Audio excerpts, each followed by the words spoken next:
Salam untuk kita semuanya, berjumpa lagi dengan saya di channel Aritela Tutorial, tempat kita untuk berbagi informasi seputar informasi pendidikan dan informasi guru, serta informasi honorer dan informasi lain yang ada hubungannya dengan dunia pendidikan dan guru dan dunia honorer atau informasi yang relevan.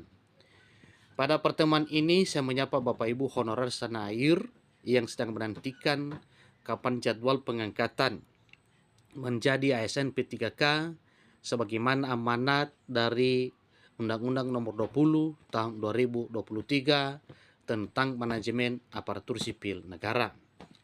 Bapak Ibu honorer yang saya hormati, pada pertemuan kali ini ada satu hal penting yang perlu diketahui oleh seluruh Bapak Ibu honorer sebagaimana informasi yang dimuat oleh ayobandung.com dengan judul Cara Cek Tenaga Honorer yang Terdata di Database BKN.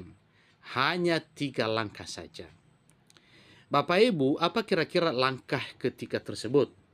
Atau ketiga langkah tersebut dalam hal pengecekan data Bapak Ibu honorer database BKN? Ini artinya Bapak Ibu, pengecekan ini adalah untuk memastikan, untuk mengetahui apakah Bapak Ibu honorer lulus verifikasi dan validasi di database BKN. Bapak Ibu, supaya lebih jelas, mari simak informasi berikut sampai selesai. Dan bagi Bapak Ibu yang sedang menonton, demikian, dan Bapak Ibu yang mungkin baru menemukan informasi melalui channel ini, dukung terus channel ini dengan cara like dan subscribe, share, dan komen, serta nyalakan tombol notifikasinya supaya semua informasi yang disalurkan melalui channel ini selalu update di layar Bapak Ibu. Tanpa basa-basi lagi, langsung pada informasinya.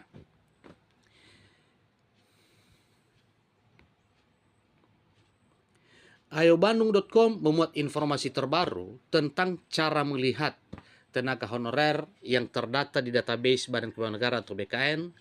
Dapat disimak di artikel ini. Badan Kepegawaian Negara atau BKN telah melakukan penataan tenaga honorer di instansi pusat maupun instansi daerah. Penataan tenaga honorer itu dilakukan oleh Badan Kepegawaian Negara sejak tahun 2022 silam.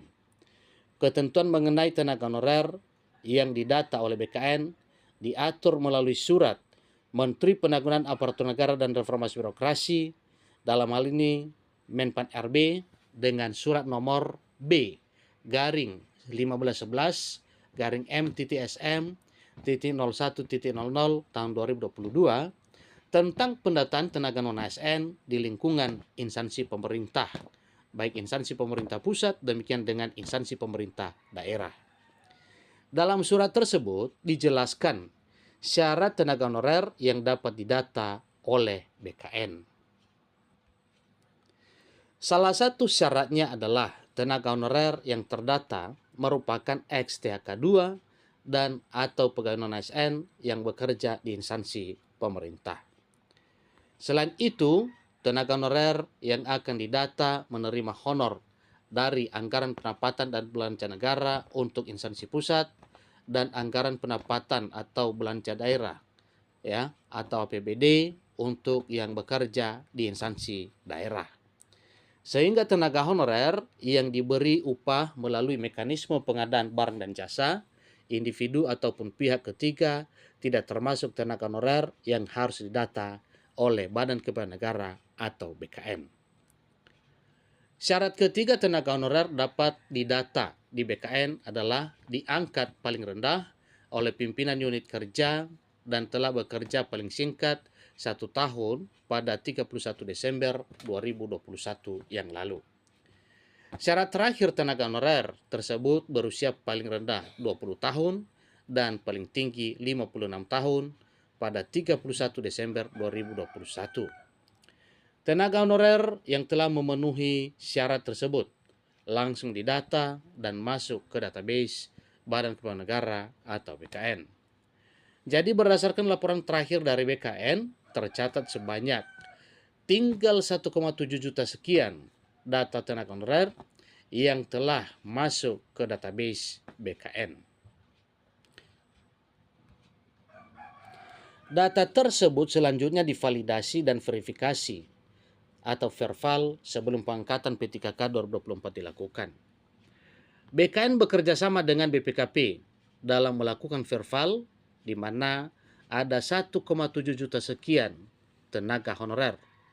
Untuk mempermudah proses verval, BKN data tenaga honorer menjadi 6 kriteria kelompok kerja atau BKN membentuk 6 pokja dalam hal melakukan verifikasi dan validasi data honorer tersebut.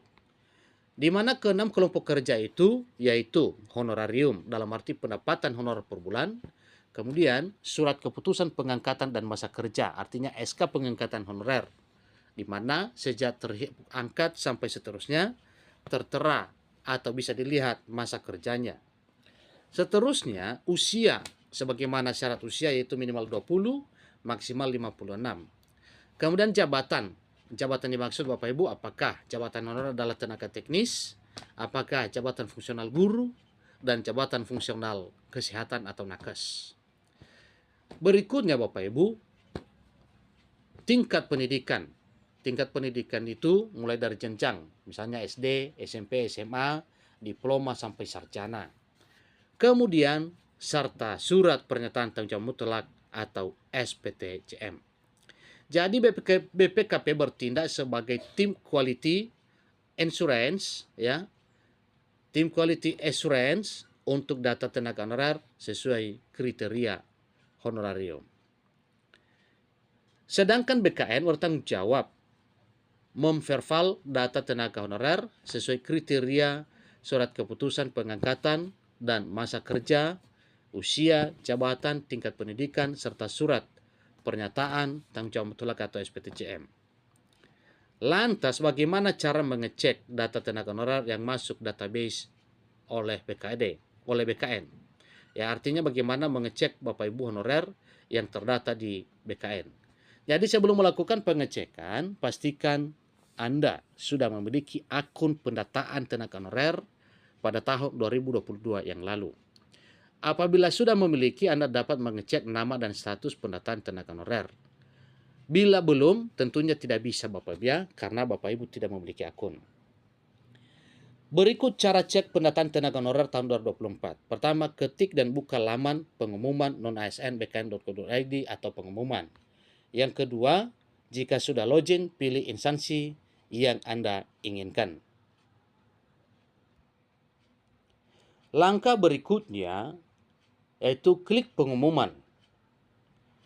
Yang berikutnya yaitu paling terakhir adalah setelah itu halaman akan memperlihatkan daftar pegawai non-ASN. Maka Bapak Ibu bisa mengecek nama ya, apakah terdata ataupun tidak, lolos verifikasi ataupun tidak. Jadi ini tanpa terkecuali Bapak Ibu ya, silakan dipastikan datanya di database BKN. Demikian cara cek data tenaga honorer yang sudah masuk ke dalam database Badan Kepegawaian Negara atau BKN. Sampai ketemu pada informasi berikutnya. Terima kasih.